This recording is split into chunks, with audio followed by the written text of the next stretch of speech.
શરૂઆત થઈ અને આ શરૂઆત ખેડૂતો માટે ખુશીઓ લાવી। લાંબા વિરામ પછી ફરી એકવાર મેઘરાજાની રાજ્યમાં એન્ટ્રી થઈ છે, જેમાં સૌથી વધુ મહેર આજે ઉત્તર ગુજરાત અને મધ્ય ગુજરાતના જિલ્લાઓમાં વરસી, જેમાં ખાસ કરીને ઉત્તર ગુજરાતમાં વાદળ ફાટ્યું હોય તેવી સ્થિતિ જોવા મળી। માત્ર અઢી કલાકના વરસાદે તો ઉત્તર ગુજરાતને તરબોળ કરી નાખ્યું। બનાસકાંઠા જિલ્લામાં તો જાણે આ વર્ષે કુદરત મહેરબાન થઈ છે। સૂકી ધરાને વરસાદે લીલીછમ બનાવી દીધી છે।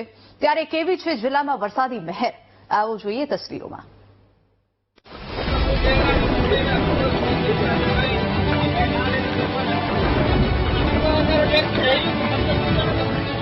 બનાસકાંઠા જિલ્લામાં શ્રાવણ માસની શરૂઆતમાં જાણે મેઘરાજા મહેરબાન બન્યા છે।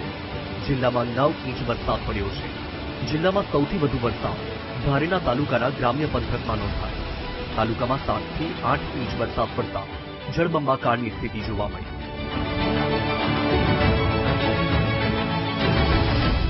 આ દ્રશ્યો ધાનેરાના રવિયાથી રાજસ્થાન તરફ જતા રસ્તાના છે। ભારે વરસાદના પગલે નદીમાં ઘોડાપૂર આવતા 10 ગામોને જોડતો રસ્તો બંધ થઈ ગયો હતો। નદીમાં પૂરની સ્થિતિ હોવા છતાં કેટલાક પશુપાલકો જોખમી રીતે ટ્રેક્ટર લઈને નદી પાર કરતા પણ જોવા મળ્યા હતા।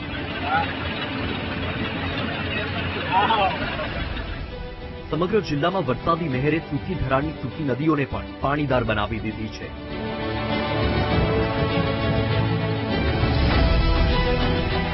આ દ્રશ્યો રેલ નદીના છે। આ વર્ષે નદીમાં સતત ચોથી વખત પૂર આવ્યું છે, જેથી ધરતીપુત્રોમાં ખુશીની લાગણી જોવા મળી। જો કે બીજી તરફ વહીવટી તંત્રએ નદી કિનારાથી લોકોને દૂર રહેવા પણ અપીલ કરી છે, જેથી કોઈ જાનમાલનું નુકસાન ન થઈ શકે।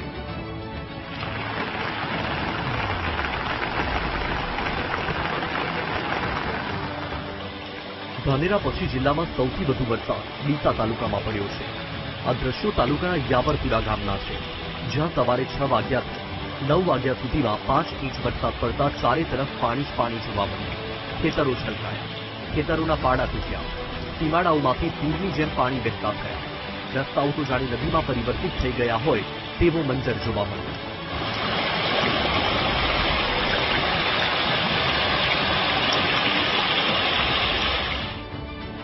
ડીસાના ગ્રામ્ય વિસ્તારોમાં મેઘાની મહેરે લોકોને કેવી રીતે પાણીદાર બનાવ્યા છે તે આ દ્રશ્યોમાં જોઈ શકાય છે। લોકો ખુશ છે, કારણ કે આ સૂકી ધરા પર આ વર્ષે મેઘરાજા કંઈક વધુ જ મહેરબાન થયા છે।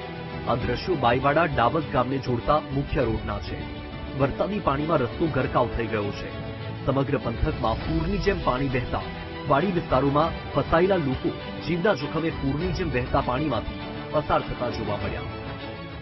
અમારે ત્યાં આ રસ્તો છેલ્લા 8 થી 10 વર્ષથી લગાતાર અમારા આગળ માણસો તો એ રજૂઆત કરી છે, અમે એ કરી છે, ક્યારે આના કોઈ સોલ્યુશન આવતું નથી।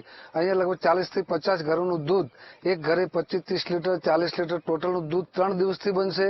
છોકરાઓ બધા ઘરે બેઠા, કોઈ પણ છોકરું શાળાએ જતું નથી। સમગ્ર પંથકમાં સારા વરસાદના પગલે ક્યાંક લોકોને થોડી મુશ્કેલીઓ પણ પડી રહી છે, પરંતુ એકંદરે તો વરસાદ જિલ્લાના લોકો માટે ખુશીઓની મહેર છે, કારણ કે ઓછા વરસાદના કારણે દર વર્ષે બનાસકાંઠા જિલ્લો પાણીની સમસ્યાનો સામનો કરે છે। આ દ્રશ્યો ડીસા ધાનેરાને જોડતો મુખ્ય માર્ગ છે।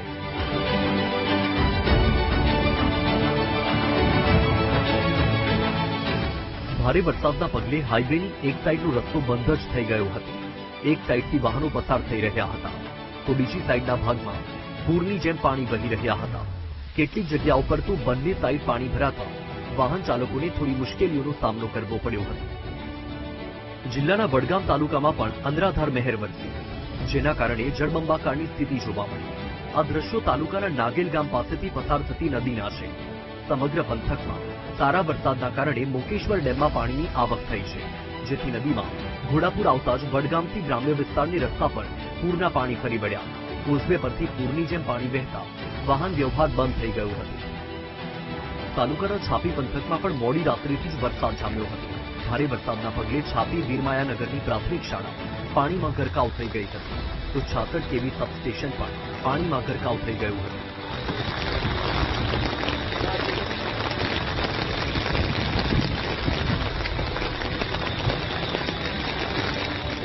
નીચાણવાળા વિસ્તારોમાં પાણી ભરાતા લોકોને હાઈવે પર આશરો લેવો પડ્યો હતો।